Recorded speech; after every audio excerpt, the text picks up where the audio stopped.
Hello, everyone, and welcome to SchoolAI's Back to School webinar series. We're really excited to have an expert here with us today to talk about intentional tech, designing screen time that matters. It's a topic that has been huge in the news lately, and we thought let's jump right at it, get one of our favorite experts, one of our absolute top advocates here at SchoolAI, the amazing Alana Winnick. Alana, say hello and introduce yourself.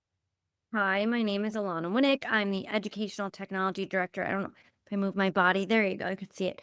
And Data Protection Officer of Mechanical Hills Central School District. I live in New York City. If we didn't have a virtual background, you would see New York City. And I work in a little town you probably heard of outside of the city called Sleepy Hollow, New York, just like the legend. We're coming up on that time of year when it's a really popular place. Um, and so in my district, I am, yes, a district leader, but I am also very, very, very involved with students and classrooms. And I lead clubs. And if you've seen me at a conference, I probably had a kid with me because that's what I do. So we are very big fans of School AI. And in fact, we just started school. Our teachers were back today for the first day, and tomorrow I get to open. I didn't open today. I'm going to tell you who did, and she really wears the crown. But tomorrow I'm unleashing I'm calling them shared experiences. We don't like to use the word minimum expectations. That's negative. So we call it shared experiences. And one of our shared experiences before January 1st is for all teachers to create school AI spaces and use them with their students. We have a 3-year rollout. Year 1 is always what we need to do. Year 2 is what we want to do. And year 3 is what we aspire to do. And here we are in year 3 of our AI journey. And this is our aspirational year. So all students will use School AI. I love it. I love being able to have a tiered system for the 3 years, so that approach is very clear and deliberate. Yeah. I have to ask, as safety officer, do you get a badge? Seems like a thing that you should get a badge for. Um, Data privacy officer. I mean, Data, right? Yes. I don't get a badge, but like maybe I should ask for one. You should totally ask for one. It sounds far more official. I just picture flipping the badge open when you see a teacher using an unapproved app in the Huh. classroom. that that any of us that have been the tech director, manager, or whatever, and you've walked into a classroom and you've seen them using an app, you absolutely know you didn't pay for it. See in the filter. Like I see what you're doing. Like you can't hide it from me. It's just, especially a smaller district like you, I could see like how a large, like really, really large district, you can like fly under the radar. But I just remember every time walking into a classroom and seeing some random app where kids have logged in with their Yeah, full you name. don't have to like walk in the room. You could just check from desk. Like I Yeah, see what you're all doing. so Alana has a full presentation she built that I'm really excited. And so this isn't designed to be a sit and get. You Oh are no. 100% encouraged to participate, to ask 100%. questions.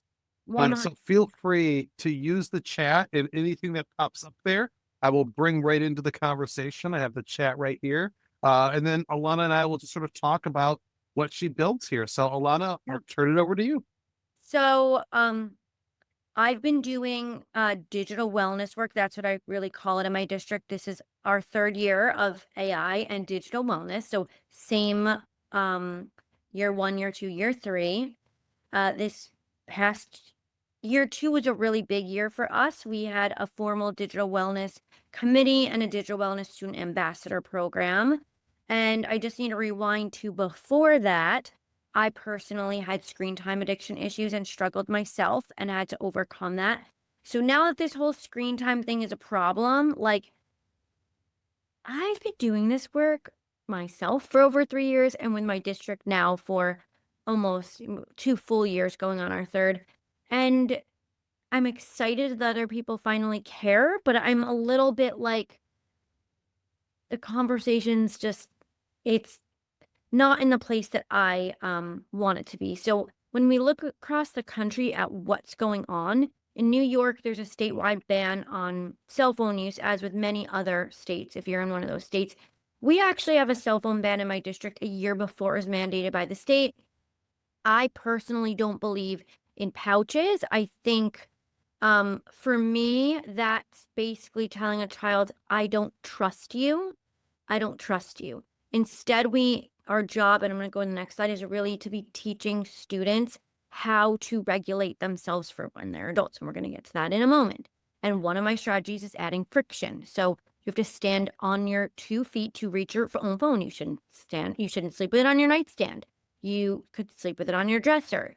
For a student, it could be in your locker, or in the back of the room, just not on your body, right? So it's a strategy we can use when we're adults, and we should be teaching to students. LA Unified was removing devices for their youngest learners, and districts all around the country are rolling back.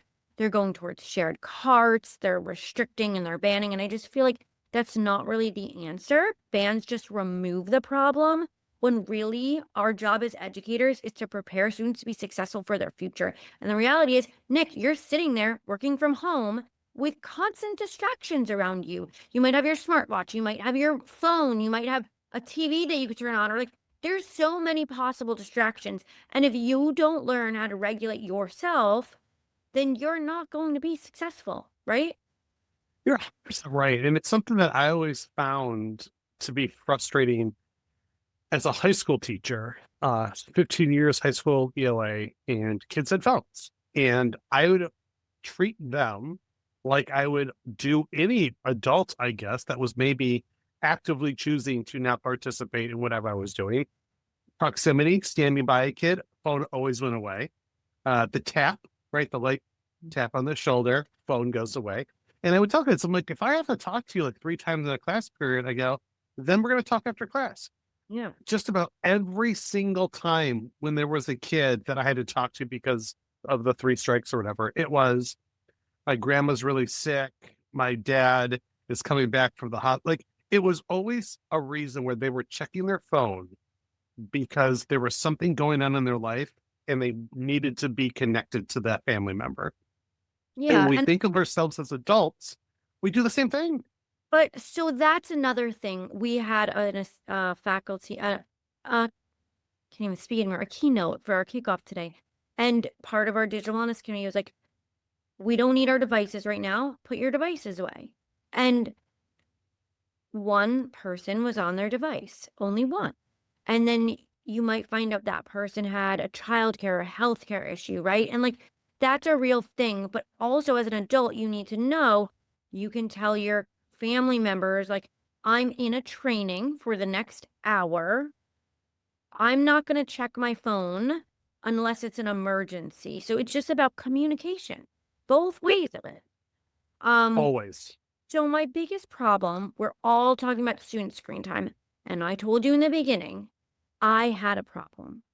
And before we ever talk about a student's screen time, whether it's a parent talking about how we use the device in school or the other way around, we need to look at our own screen time. So we have to look in the mirror and we have to, like on an airplane, put on our own oxygen mask first because we were never taught how to regulate ourselves. So we need to be on this journey with our students. So when I rolled this out to my own teachers, this is before this screen time conversation happened in the country.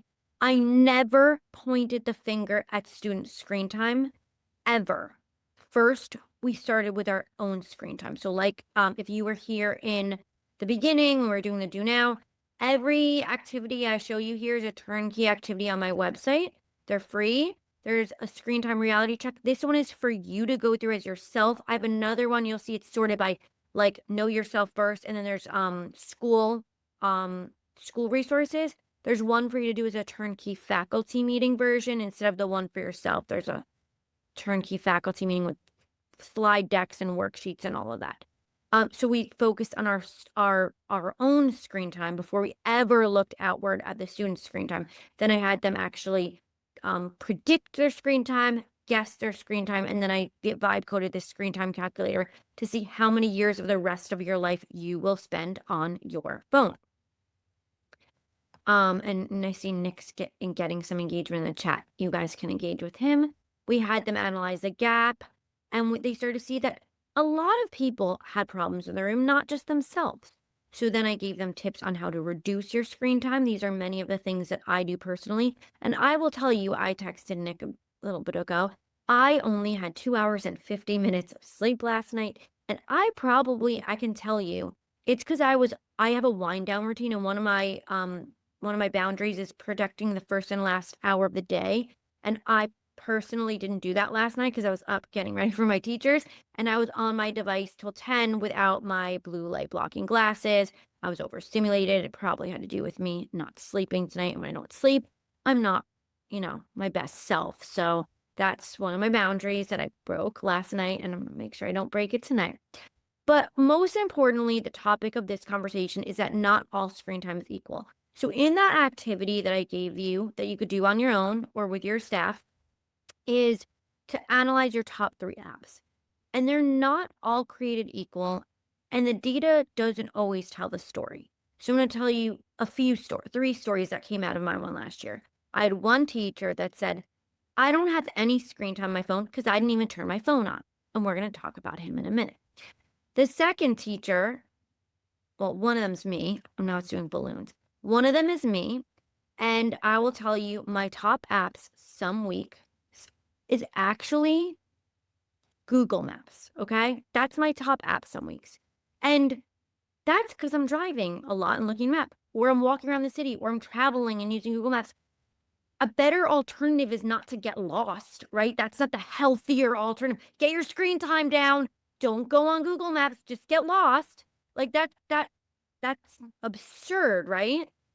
I have a teacher whose Netflix went up, but when you know the real story behind it, she got a walking treadmill in her home and started watching documentaries to learn, and she's exercising. So she wasn't exercising before, now she's exercising and learning, but her screen time went up. So the goal isn't always to get the number down, but it's really to focus on intentional and purposeful screen time. And that's why it's really important to start with yourself before you ever turn outwards to look at the student's screen time. Then we looked at the student's screen time.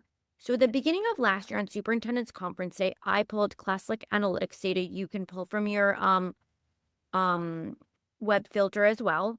And I gave them their grade band, what their students were doing on their devices. And we sorted it by creation and consumption.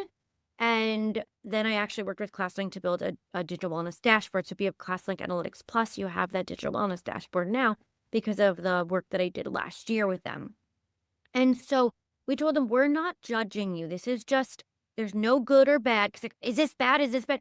There's no good or bad. We're just noticing. And I have guiding conversations for you to have after you analyze data as well. But the goal really was by the end of the year that we're reducing more of that skill and drill or consumption, and we're increasing the creation. We want our students to be creators, not consumers. So the goal was just take a pulse on where you are now, and we just want to see the numbers tip a little bit. And so they have that guiding light throughout the year to think through that. And just Well, go ahead. I want to just jump in because you glossed over something that I think is so important and speaks to the work that you do at your school. Yeah. And that is about the culture. When you Yeah. say this is about observation, not judgment, I think all of us have been in schools where administrators say that, and then the next evaluation, a whole lot of judgment, right? Oh yeah. So No, we don't. right. So for you to build that culture and say, hey, we just want to know what's going on so we can make educated decisions, that goes a long way because you're not just talking the talk, you are walking the walk, Alana. Yeah. And that speaks volumes about the work that you are doing in creating this culture, because teachers would not get on board if they felt like, oh, I don't know, they're just going to come at me with this if it doesn't look good. Yeah. And also, you're right. It is about culture. We always say fail stand, or I say fail stands for first attempt in learning. When we are innovators, we are trying new things. We're very open with being reflective. And I on purpose, my superintendent made it so that I don't actually evaluate any teachers, and that's done intentionally so Mhm. that I'm a support. I'm not I'm not someone who's providing them with any formal observation.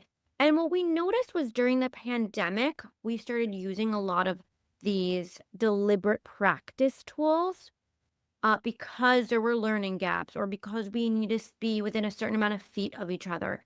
But then those sort of became the defaults. And that's something in a lot of my work. I talk about the defaults. We use the default settings in our phone. When we don't have to, we can change them. We're stuck sometimes to these defaults. So breaking free from the defaults, and we're going to get there later. But we felt like I'm not gonna ruin something, so I'm just gonna hold off and save them. Okay.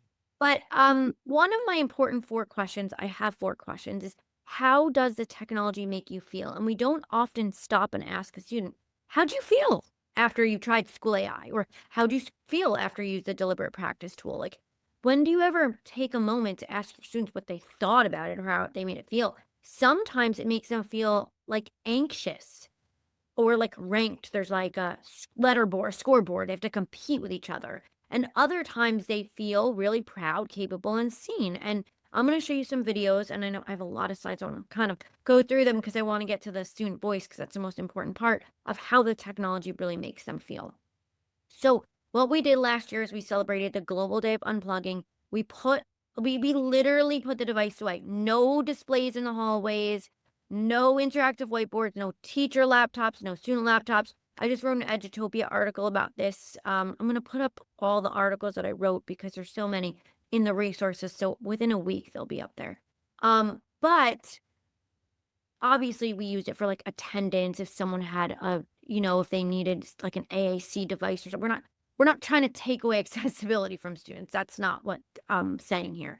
But I wanted to share with you what the students thought after we removed all the devices. And the goal wasn't really to remove the devices.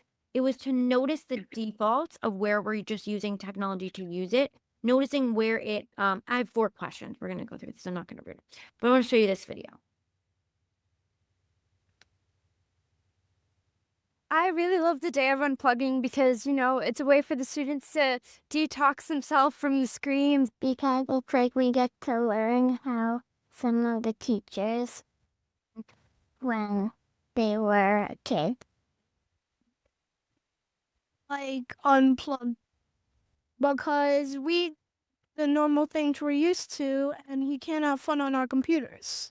I think unplugging day is really great to just actually get back to doing normal stuff instead of just always being on the screen. I kind of like it, but I kind of don't like it. It was fun because we got to put on like something without computers, and it was like a whole different lesson of learning.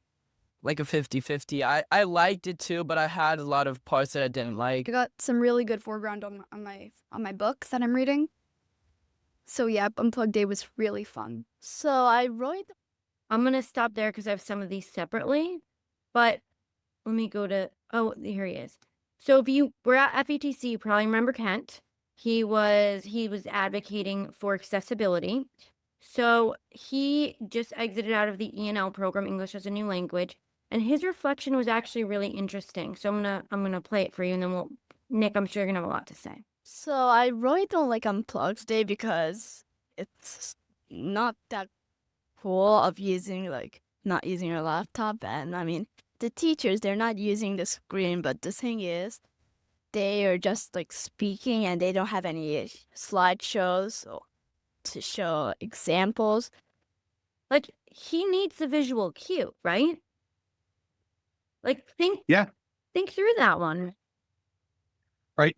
How he has essentially been trained to learn, then on a day where he has relied on all of these pieces of technology to help aid his learning, is now like, oh, we're going to take it all away because you know what, everyone else doesn't need it, so you don't need it either. And it just, the all or nothings, right? It's the all or nothing approaches that hurt the kids on the fringes the most, whether it's banning cell phones, getting rid of screens, those type of things, because you could be like, oh, I'm using technology because you take a worksheet and you make it into a Google form.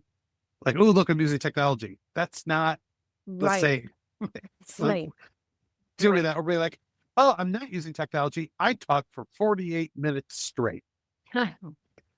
That's what I did in class today. So again, like the nuance, like you pointed out with the Netflix numbers and things like that, like that's so important because it is conversations, and it's easy to put together a tweet and be like, oh, too much screen time is bad for kids. I mean, I guess we've been saying that about generations He forever. needs a visual. I mean, Yeah, exactly. and just because he exited out of the program and it's not in it, he doesn't have like an IB or 504, it doesn't mean he doesn't learn better like that. He learns better with visuals. So, Yeah. I mean, removing the devices is really putting him at a disadvantage instead of being an equalizer. Here's a student, oh, I'm gonna not ruin her. I would actually feel sad because in India we don't use it. Computers, like other people use it, but we don't. So I know how it feels. And I think that's not how kids should learn. Kids should learn in different ways. Sometimes if you don't understand what the teacher says, you could look at the computer and learn. So her teacher was Marina. So you know Marina. She used SchoolAI all the time for every assignment. So that's what she's referring to. If I don't know how to do something, I just ask my SchoolAI space, and it helps me. So, and she knows what it was like to be in India with no computers. So she knows the difference. Well, it's interesting what we are not preparing our kids from. When I was in high school, we had our chemistry final exam, and the teacher gave us a periodic table and said, you can bring this in and whatever else is on it. So he goes, does that mean we can put notes on it? And he goes, this periodic table and whatever else is on it. And after the exam, remember he said this, so I said, it stuck with me, and it's been, a long time, 30 years. He said, in no world will a scientist never have access to resources or notes. He goes, to expect you as 16-year-olds to know all of the chemical equations off the top of your head is an unrealistic expectation. Use your research. Now, if you didn't take notes all year, that's a different problem. Right. But for those that are prepared and learned how to learn and learned how to document, Yeah. you are ready to go. And so I Yeah. think it's the same thing. Like, we're banning all AI, we're getting rid of all screens. Like, what world are these kids going to not have screens? They're not going to have access to AI. They're not going to have access to Google or any of those other accessibility tools that so many of us use. Like, that's I when mean, you that's hear not things the like real that. world. And I have a slide. I feel like I want to keep ruining my own punchlines. This girl, Riley, you're going to see her again in another video. She loves you guys. So you're going to see her little video, the other video. But so she's in many of my clubs. I work with her multiple lunches and after school. Here was her reflection from Unplugged. And I think it's great. It was really interesting to see how much classwork we usually do on the computer, and that was a good amount. We didn't get to do some of our classwork because it needed to be on the computer. So today was a good day to reflect and really see the balance between computer-based activities and non-computer-based activities. There's always a middle where you can meet the two differences. You don't want to use it all the time. Like you can not use it when you don't necessarily need to. So that's the whole point of Unplugged Day, is use it when it's going to enhance learning or transform learning, and put it away when it's not. So I have a few different frameworks for you, but before, I just want to take some examples. So there's different uses of technology, like access, creating, complying, practicing, like using a SchoolAI space we have a lot of multilingual learners, to translate the content into their native language. That's a very different use of screen time than a student finishing, and like you said, a digital worksheet, like a Google form. Very different. It's a very different. It's a student going on a deliberate practice tool and just clicking through. Very different. Or them building and creating a podcast or a documentary. They're very different uses of screen time. So my biggest question at the end, I'm going to read the 4, but the biggest one is like, is the technology serving the learning? So these 4 questions. What is a technology adding? Is it adding access, enhancing the learning? Is it providing something new that wasn't possible before? What is it replacing or displacing? Sometimes in our personal life, it might displace sleep, right? If you're just watching your YouTube shorts or your TikToks. But is it in the classroom? Is it replacing productive struggle? Like, and that's what I love about SchoolAI. It doesn't just give them the answer. It's the coach that keeps them there long enough. They're not replacing the productive struggle. They have to get just enough of challenging themselves before, obviously then they're frustrated and that's not good either. But that's why I love creating SchoolAI spaces to help them through that time without feeling frustrated. And then how does it make the students feel? And you're going to see how SchoolAI makes my students feel at the end. You love it. And then the most important question was, does the technology serve the learning? And if it does, continue using it. And if it does not, unplug and put it away. And that was the whole goal of the Unplugged Day is, does the technology serve the learning? Don't just use the defaults to use the defaults, and to really rethink how you integrate technology back into the classroom.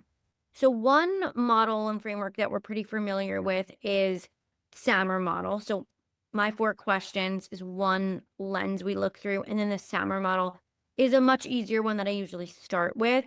And I don't like a ladder because I don't think it's like in a pool, you wouldn't be in the deep end the whole time. It's just you shouldn't be in the R. When we look at technology and we look at intentional technology, we really want to live in that M and the R. Like those are great uses of technology. The S, honestly, probably just don't use it. Like I think we can say just put it away. The M and the R are like, yeah, definitely great uses. The A is where I always say my students know the E's. They love the E's. Equity and equality. Equitable is not always equal, and that's where that A really comes in. Just because one student might need a tool doesn't mean every student needs the tool. So not every student's going to have the same screen time. So that A is really about accessibility. And today we had the pleasure of opening our superintendent's conference day with Jordan Zimmerman. If you don't know Jordan, she's a non-speaking autistic woman. I adore Jordan. And I mean, that's how we kicked off this year, and it's all about accessibility. And I just want to put into perspective, if you don't know Jordan, she uses an iPad to communicate. If we were to measure her screen time and try to reduce her screen time, could you just imagine that, Nick? Like, Well, yeah, it's just, I think those of us that have been in the classroom, especially around with students with a wide variety of needs, when we hear things like blanket bans, it makes my skin crawl because I've had so many different students with different levels and abilities to communicate, to connect, right? To even just socially integrate themselves. And those students are the ones on the margins that are immediately at risk when these decisions are made, right? So if you are to ban all mobile devices, what is, Jordan supposed to do? Like, oh, okay. Or wouldn't be able to speak. You're like, right? Wrap my head around that. Like, you are literally silencing someone. And Yeah. you think of those students and how they are being silenced, right?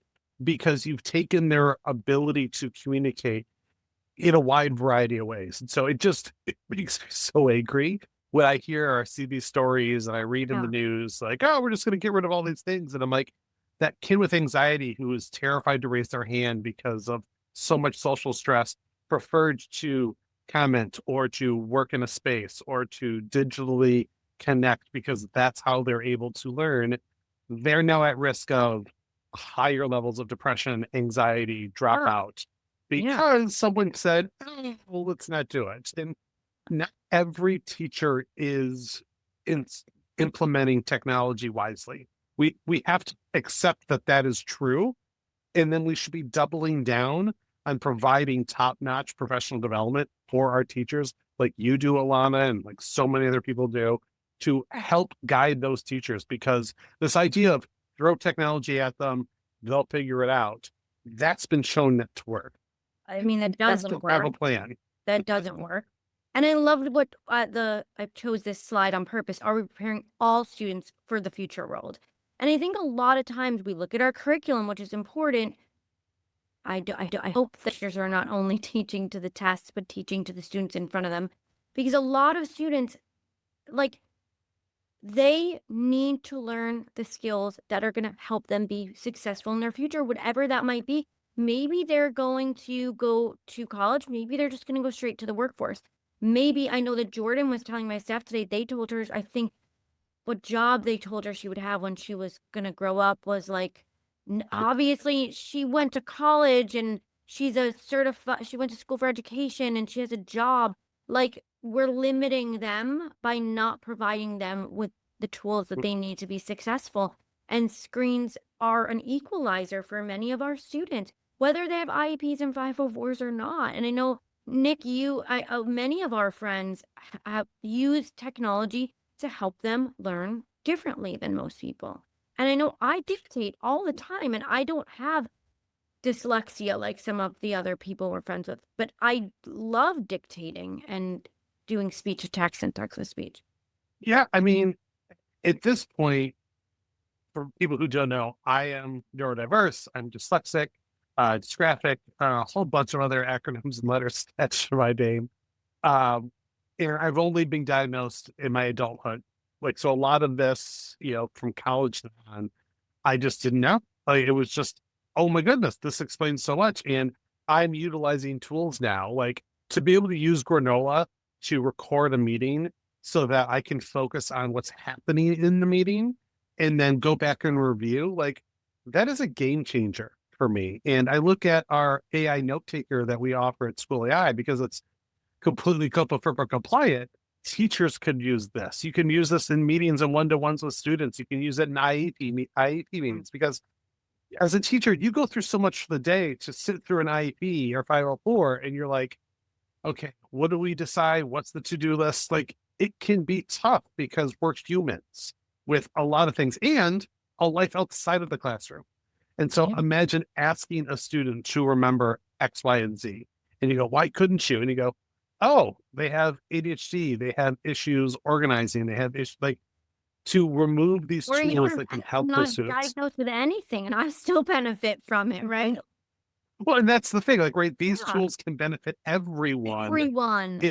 If they're supported and taught, and you encourage kids to say, hey, this isn't because you lack something, right? This isn't because of a lacking of who you are. This is something that helps everyone, and everyone can use it. And there's nothing wrong. And so we see AI now becoming the pinata for a lot of people. It's like, oh, people are never going to think again. People will always do what they do. Some people will always take the path of least resistance. Some people will use a tool to enhance the things that they're doing. Some people will use a tool and find an amazing, brand new, beautiful way to use it that changes, like, our thoughts of, like, how production and creativity and critical thinking is. And I think And the people are even if they cheat, we're always going to cheat anyway. But what I love about SchoolAI is it doesn't give them the answer, even when they try to cheat. And I'm going to show you a video about that when we get to it. But, like, awesome. Great. yeah. Wait, so what I want to show you first is this video really impacts me. There's usually one video a year that really impacts me. I should have put Kent in here. So this was last year's video. The year before, Kent, I do exit interviews all the time with the kids, and I said, is there anything left you want to tell me? And he's like, yeah. And it was so sad. And he's like, 1 year you learn about AI and then the next year you don't. And then 1 year you do, then you don't. It's like a zigzag sometimes, up, down, up, down. School's just like that sometimes. And that one really crushed me. And I realized, like, especially for our elementary kids, it depends what teacher they get. And when they know what's possible, and then we pull the rug out from under them. And at that time, I think he was enrolled in the ENL program, just exiting out. And he knew he had this tool, which was SchoolAI for him. That was 2 years ago, it was the only compliant tool we even had. Gemini didn't exist. Notebook LM didn't exist. And he wasn't able to use it because at the time there was no space for him to independently use it in his 4th grade class. So that, I mean, I reached out to you guys like, there's no way there's just a standalone student chat. But, and now, I asked you. Yes, there is, right? There is. You need a Yes, special there is. upgraded version, but there is a student. What is it called? I forget the name. Sidekick. No, okay, that's a student one, not Dot. Sidekick. Okay. So that was something I asked for multiple years ago because Kent was like, my Miss Pisto Marina used it in her class. Kent was like, wow, this is helping me as a learner. Then the next year he didn't have it. And there was nothing that he could use. And it crushed me. And that was not 2026. That was 2025. So 2026, I'm doing exit interviews. This girl is in secondary. And when you get to secondary, you have some teachers that use tools and some teachers that don't. And the way what's acceptable in one class might not be acceptable in the other. So when I asked her, anything else, she said this. So she had one teacher that uses a lot of technology, but doesn't mean that they use it intentionally. That's a keyword. Then she has the other teacher that you're going to see a video that really does amazing things with SchoolAI. So when I said, is there anything that you want to share? I did not ask this question. They just share. This one really punched me in the gut. This was it, because I always have one a year. It helps us study more, and I feel like it's a lot more helpful because he gives us the resources we need and doesn't really. That child knew one teacher gives her the resources that she needs, and the other teacher does not. Think about that. It's painful. And there was a level of guilt I felt as the tech using English teacher where kids I knew were about to go to the next class after freshman year with me, to a class where that's it. It was listen to the teacher talk and take notes and deal with it. And there were no resources online. There were no digital copies of the book so that they could read from their phone or from a tablet if that was easier than carrying a giant textbook home. Like, there was that level because it's tough. And the only thing I could hope that it would do is that kids would essentially peer pressure the teacher into, hey, Mr. Proman's out did it this way if you can. And I would always tell the teachers, I'm like, I'm happy to show you how to do it.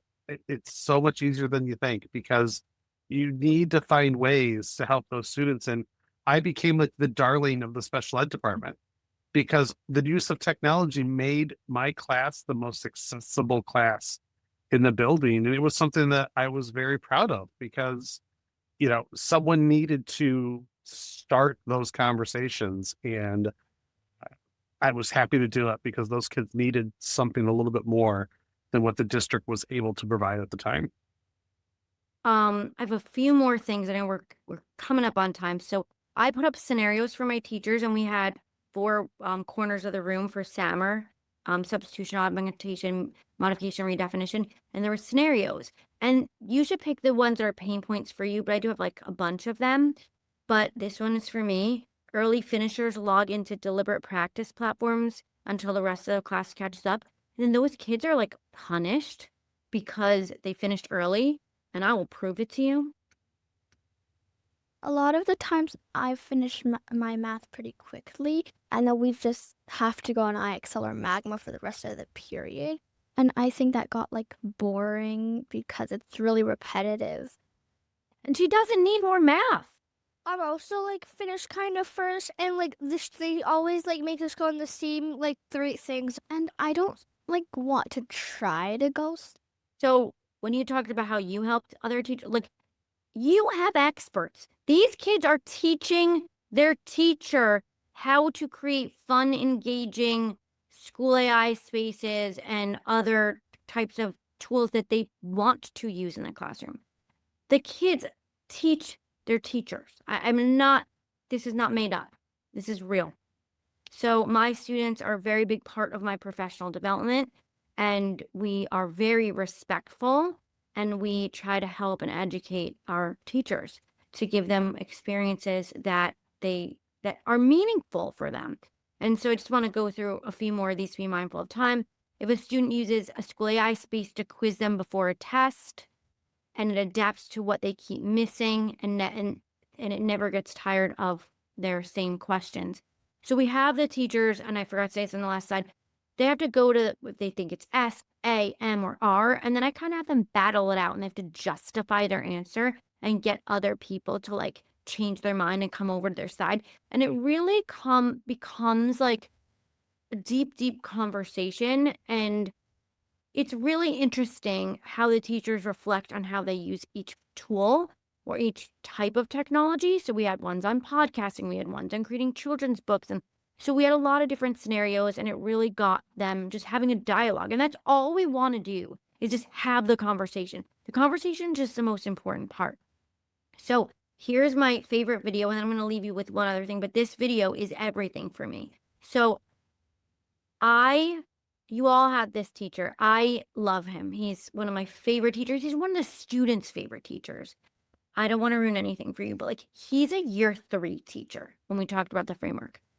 But this was year 2, not year 3. This was my miracle of year 2.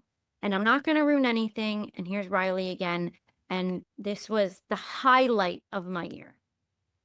So SchoolAI and Snorkel helped me with my learning, especially when I was preparing for a test, because in the past I had a hard time studying because the only resource I had was to look over my notes or do a weight count, and that was good. But I prefer more interactive learning. My only opinion on AI was through like a chat GPT thing where I thought it was just used to get answers and just used to cheat on home. That kind of was where my thing was. And then Alana introduced me to SchoolAI. Like, he does not strike you as the guy that uses AI. He's totally old-fashioned. He actually is the only one in our whole entire school that has a chalkboard, which is pretty amazing. Miss Winnick actually just helped him discover SchoolAI and Snorkel. I like to do a challenge question in math every day. And what invariably happens is if it's really too challenging, they'll come to me and ask for help. And then now I've got a line of students behind me. Some students would go up like every 5 seconds to ask the teacher for help. And sometimes if you don't know, if you feel uncomfortable asking the question, that You talk about that. you can do when you're solving the problem. It So limits for what you could Snorkel, do. what happens is you solve the problem, you submit it to Snorkel. It gives you feedback if you did it right or if you did it wrong. It tells you how you could do better and solve it correctly. And that kind of takes the pressure off me a little bit. And it's also good for them. They would be like, you got most of the math right. When you said that you multiplied blah, blah, blah times blah, blah, those weren't the right numbers. Maybe try looking over your work. And it's good for me too, because then when I'm looking at their answer, I'm seeing what their work is. I can see what they're thinking. That gives me again. And there's that dashboard that you could see like which students you might need to pull. So one of the Snorkel questions that I gave, and I'm seeing how they were trying to solve it, I could literally just announce for the whole class, how about trying to bar model it before you do it that way? I feel like AI like kind of help me like study, because like it's like, oh, you don't understand this yet. Here are some ideas to help you get started. A really cool tool to see, to use for me to see how they think and to get them to think and actually have to write it out and show what their thought process is. So cool. For Snorkel and SchoolAI, I hope he fixes it next year, because I think it honestly helps out the students a lot. I know it helped me a lot. And from that, I've gotten more comfortable with studying, and I've been wanting to study more, which is really good. I mean, for him to use that in year 2 was amazing. And as you can see, that's intentional technology. Like, that man doesn't use technology in his class. You saw his classroom. He is very hands-on science math teacher, and he used it very intentionally, very purposefully. His students, as you can see, appreciate the technology, and it enhances and it transforms what's possible for them, and especially for the students who don't want to raise their hands. Like, this is like the ending, like this is what we want. Right? 100%. Like it's hard to think that there are still so many teachers out there that are still so resistant to augmenting their work that they're doing, because it can support so many of the students in their class, and we're still stuck in I learned this way, so it's okay for them to learn this way. But it's a different world. I know. It's a different world. Like every tool adds, every tool takes, but we just need to like make sure that the goal isn't more technology or less technology. It's intentional technology, and remembering that not all screen time is equal. So that's our job to really make sure we're reflecting.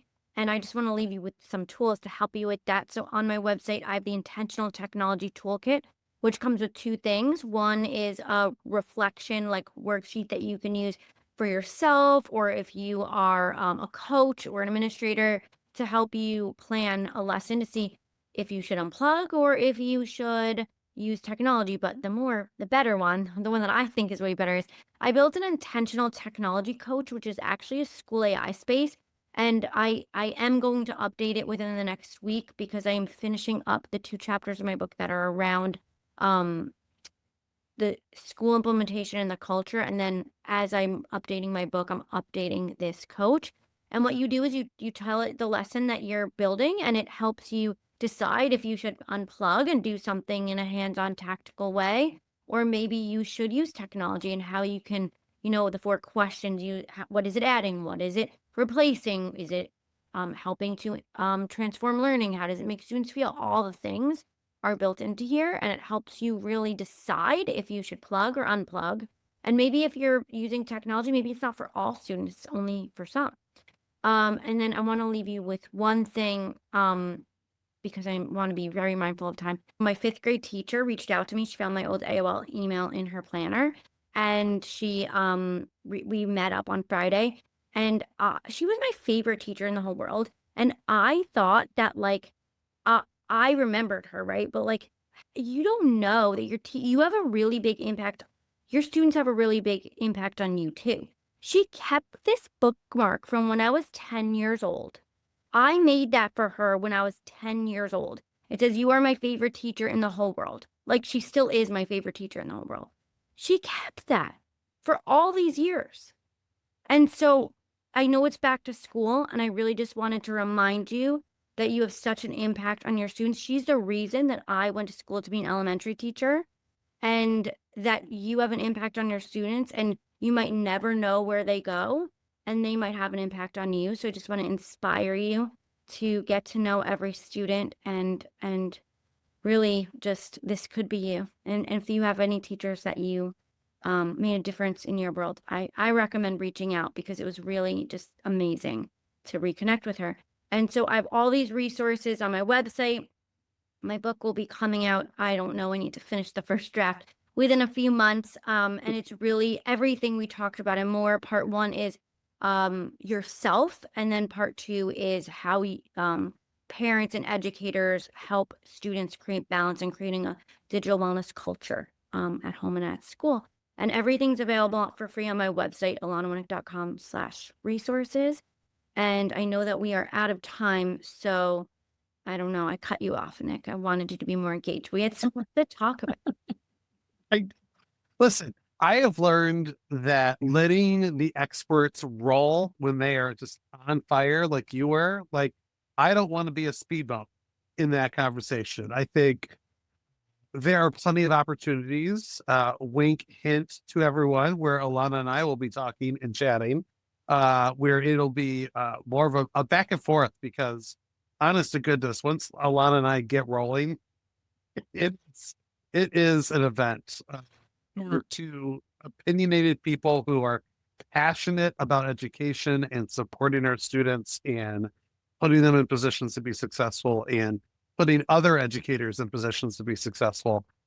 That's why, as we started this back to school series here at SchoolAI, Alana was the first person we wanted to make sure to start with because she, for us, exemplifies exactly what we love to see in teachers that put students first, that takes that passion and energy, even on 2.5 hours of sleep, and can come and deliver it to a wide ranging audience. So I want to thank everyone for their time. We have next week, Shannon Miller webinar. I put that into the chat. You can register for that. You can also find it on the SchoolAI website.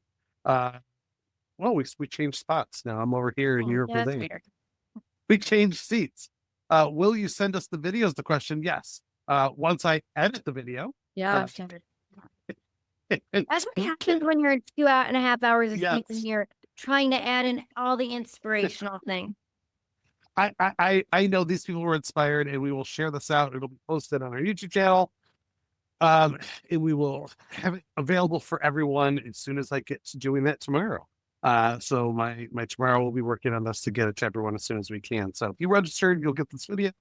If not, sign up for any of the other videos. We have 7 webinars over the next 6 weeks. And you have a lot of good people too. Yeah, really. We have Ken Shelton, we got Eric Schiniger, we have our champions, we have teachers in the classroom that are going to be speaking for us, Donnie Piercy, and Shannon Miller. So it's just a wide range of expertise, which is what we love in our advocate program, is that we have everyone with the voice advocating for their particular area. So Alana, I cannot thank you enough. This will be the first of many conversations we will have moving forward. I know that on my bucket list for the year is to get to your school. It's a place. Yeah. I just want to so badly. Every time you talk about it, it makes me just want to jump in the car and get to New York and check things out. And if you come in the fall with the foliage, it's so pretty, but no pressure. No pressure. Listen, mid-October is like peak foliage, but like no. Okay. I'll talk it's to also my manager, birthday. Lindsay. Is it? Oh, well, now it's a dunzo deal. I'll just tell the boss, like, I think the company needs to send me out to New York for school-related / Alana's birthday. I think it makes the perfect sense. So thank you again, Alana, so much. Thank you so much for everyone for spending the time with us today. And we wish you a wonderful evening. And a very wonderful school opening, because like your kids are about to come back if they haven't gotten there yet. So we really want to make sure that you have the best school opening ever, because it's a great time of year. 100%. Thank you so much, everyone. Thank you, Alana.